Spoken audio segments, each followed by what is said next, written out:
안녕하세요. 강팀장의 보험이야기의 강팀장입니다. 오늘은 이제 유튜브를 시작하면서 블로그나 유튜브에 댓글로 질문한 내용에 대해서 이제 오늘 답변을 드려보는 시간을 가져보도록 하겠습니다.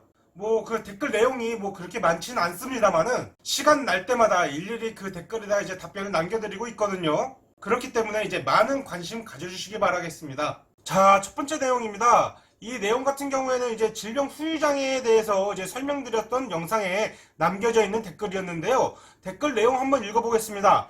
말기암 환자는 수술을 하지 못해서 안 하는 건데 1기부터 3기까지의 환자는 수술을 하면 질병 후유장애 진단금을 주면서 왜 말기 환자는 안 되나요? 도저히 이해가 안 되네요 라고 질문을 남겨주셨습니다. 우선 먼저 이 후유장애라고 하는 것 자체가요, 생명보험사, 손해보험사 기준이 조금 틀립니다. 간단하게 설명을 드리자면은 생명보험사에서는 이제 장애 등급을 따지고 손해보험사에서는 장애율을 따집니다. 그럼 여기서 이제 장애의 정의에 대해서 이제 설명을 드려야 될 것 같은데요. 이 부분은 약관을 통해서 설명을 드리는 게 좀 더 빠르실 것 같습니다. 장애의 정의 부분에 대한 약관 내용입니다. 보시면 아시겠지만은 치료를 한 이후 신체 장애가 생겼을 경우를 이야기합니다. 당연히 완치가 된 이유는 당연히 아니고요. 우선 뚜렷한 신체 장애가 남겨진 경우, 그 경우를 제외하고서는요, 약관에서 정한 장애의 정의, 이 부분을 참고하셔야 됩니다. 참고로 여기서 이야기하는 뚜렷한 신체 장애는 이제 소실 등을 이야기하는 것이고요. 그렇기 때문에 이 경우를 제외하고서는 치료를 받아야 되는 게 맞습니다. 사실 당시 영상 같은 경우에는 질병 후유장애가 꼭 필요한 것인가, 이 부분에 대해서 굳이 필요하지 않다는 걸 설명드린 내용이었기 때문에 댓글 내용은 왜 보장이 안 되냐, 이 부분에 대한 문의이기 때문에 이 부분이랑 이 영상이 조금은 안 맞긴 합니다만은 어쨌든 이 댓글로서도 사실상 질병 후유장애가 굳이 필요 없다라고 하는 부분에 대해서 또 한번 각인시켜주는 내용이 아닌가, 이런 생각도 들고요. 물론 의사가 치료도 받지 않았는데 장애 진단서를 주는 것도 참 애매한 부분이 아닐까, 이런 생각도 가져봅니다. 자, 다음 내용입니다. 다음 내용은 이제 주민등록번호를 굳이 설계사한테 주면 안 된다, 이런 영상을 올린 적이 있었는데 여기에 나와 있는 내용인데요. 아는 지인분께서 보험 수업 이런 거에서 이제 지인들 주민번호를 따오라고 했다고 하는데 이게 필요한가요? 라는 댓글을 달아주셨습니다. 예전에 주민등록번호를 알 수 있는 것들이 굉장히 많다라고 제가 설명을 드렸었죠. 그거를 전제로 설명을 한번 이어나가 보도록 하겠습니다.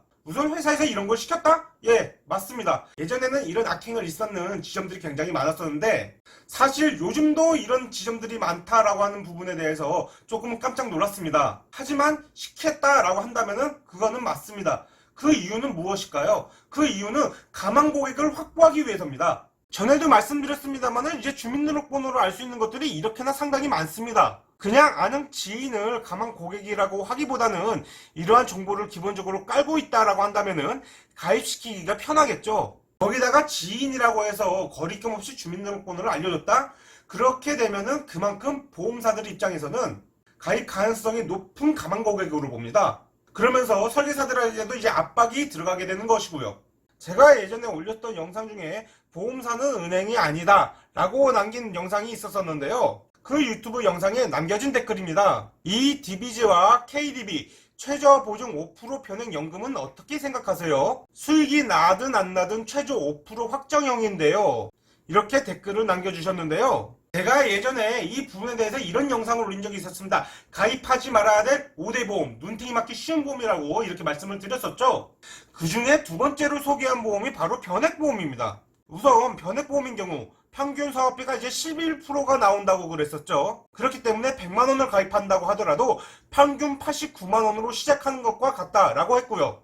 그렇다 보면 10% 이익을 봐도 어떻게 된다고 그랬죠? 오히려 현재 계산과 같이 오히려 손해를 본다고 그랬죠.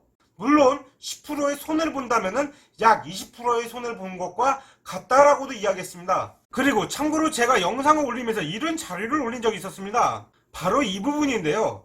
이거는 MBC 시사매거진 2580에서 나온 방송 자료 내용인데 이때 MBC 시사매거진에서 문제가 무엇이냐, 수익률이 이렇게 아작이 났다는 건 당연한 문제겠지만은 당시 방송 중에서 황금 예시표대로 주지 않았다라고 하는 것이 문제였다라는 것이죠. 그때 방송을 보신 분들은 아시겠지만은 그런 보험사가 한두 군데가 아니었고요. 제가 잠시 방송 내용 중에 하나를 이제 잠시 올려가지고 저는 아무 말도 하지 않을 테니까 방송 내용 한번 살펴보겠습니다.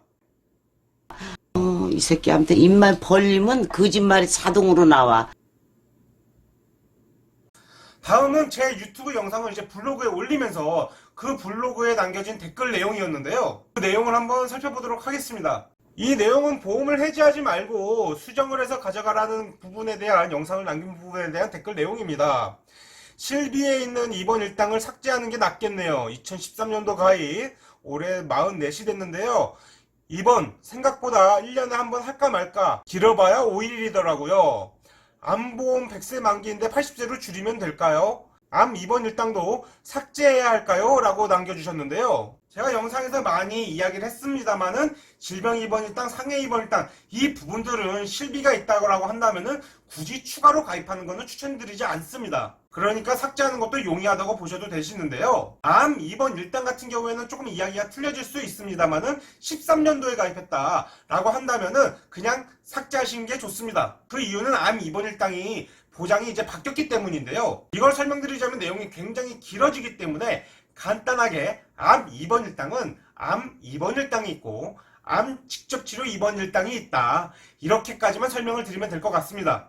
그리고 2013년도라고 한다면은 암 직접치료 입원 일당이라고 명시가 되어 있을 테고요. 그리고 예전에 영상을 보신 분들은 아시겠지만은 암 진단비가 100세 만기라면은 80세 만기로 줄여드리는 것을 추천드립니다만은 이게 되는 상품이 있고 안 되는 상품이 있으니까 이 부분 같은 경우에는 보험 가입 당시에 담당자에게 꼭 문의를 해보시기 바라겠습니다.